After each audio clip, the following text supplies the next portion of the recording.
Assalamualaikum warahmatullahi wabarakatuh. Salam sejahtera bagi kita semua. Saya Elvira Rosa Amalia Putri Setiaji dengan NIM akhir 041. Pada kesempatan kali ini saya akan membahas mengenai program makanan bergizi gratis berdasarkan pemikiran Plato dan juga pemikiran Aristoteles. Pada kesempatan kali ini saya membagi dua poin penting, yaitu yang pertama latar belakang permasalahan dan yang kedua pembahasan. Untuk poin pertama yaitu latar belakang permasalahan. Masalah gizi di Indonesia masih menjadi tantangan serius dalam pembangunan sumber daya manusia. Data dari Survei Status Gizi Indonesia (SSGI) menunjukkan bahwa prevalensi stunting pada anak balita masih berada di angka 21,6% pada tahun 2022, jauh dari target RPJMN atau Rencana Pembangunan Jangka Menengah Nasional tahun 2024 yang menargetkan di bawah 14%. Stunting tidak hanya berdampak pada kesehatan, tetapi juga mengurangi potensi kecerdasan dan produktivitas generasi muda. Sebagai respon terhadap krisis ini, muncul gagasan besar dalam kontestasi pemilu 2024 tahun lalu, yaitu Program Makan Bergizi Gratis atau MBG yang diusung oleh pasangan calon presiden dan wakil presiden Prabowo Subianto dan Gibran Rakabuming Raka. Program ini menargetkan pemberian makanan bergizi gratis setiap hari bagi peserta didik dari tingkat PAUD hingga SMA, balita serta ibu hamil dan menyusui. Walaupun secara resmi belum diterapkan pada tahun 2023, program ini menjadi topik diskusi strategis dalam perencanaan pembangunan nasional dan mulai dijalankan awal tahun 2025 setelah pemerintahan baru dilantik. Poin kedua yaitu pembahasan. Yang pertama yaitu ada realitas program makan bergizi gratis di Indonesia. Program makan bergizi gratis dicanangkan oleh pemerintah Indonesia sebagai bagian dari agenda prioritas pembangunan sumber daya manusia.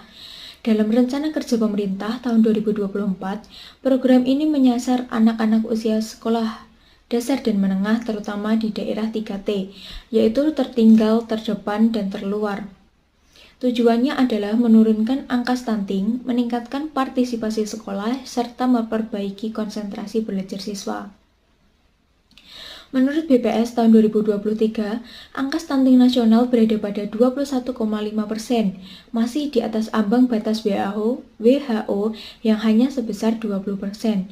Selain itu, data Kemenkes RI menunjukkan bahwa hanya sekitar 53,6% anak usia 7-12 tahun yang mengonsumsi makanan bergizi seimbang setiap hari.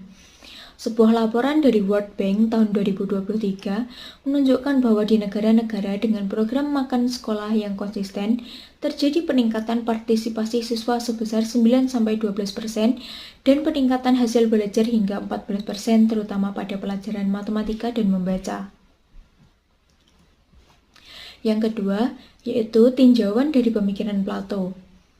Plato menekankan pentingnya peran negara dalam menciptakan keadilan sosial dan keseimbangan antar kelas masyarakat.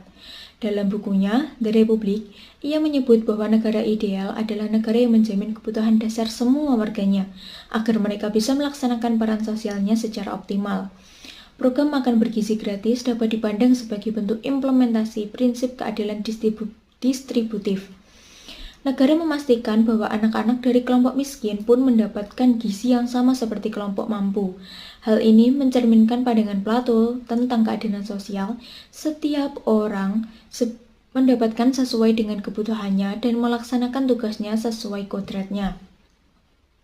Lebih jauh lagi, Plato menganggap bahwa pendidikan yang baik hanya mungkin tercapai jika tubuh sehat, sehingga pemberian makanan bergizi gratis bukan hanya soal kesehatan, melainkan juga fondasi pendidikan ideal.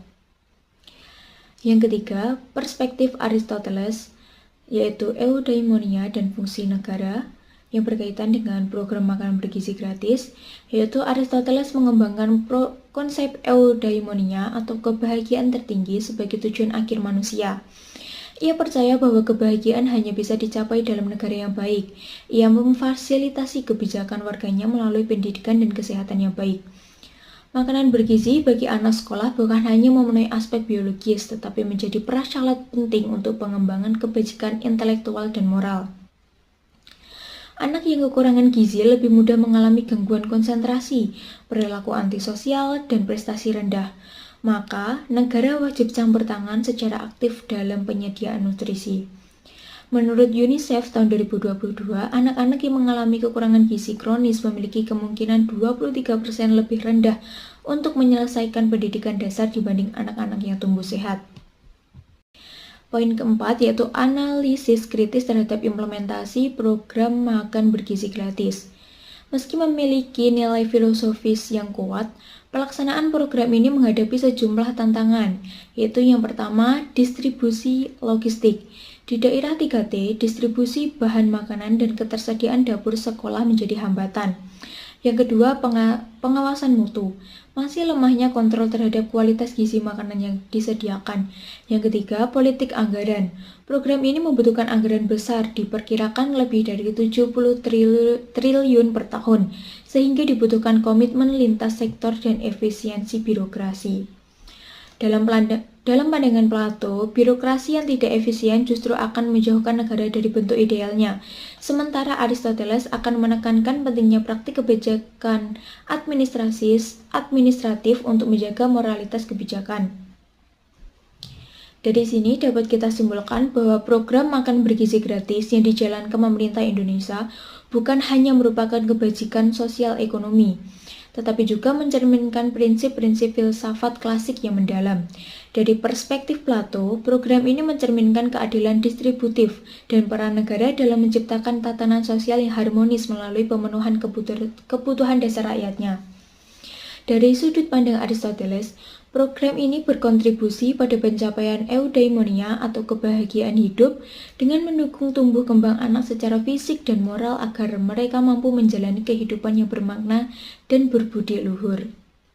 Cukup sekian yang bisa saya sampaikan, kurang lebihnya saya mohon maaf apabila terdapat kesalahan kata maupun kalimat yang tidak disengaja, dan terima kasih.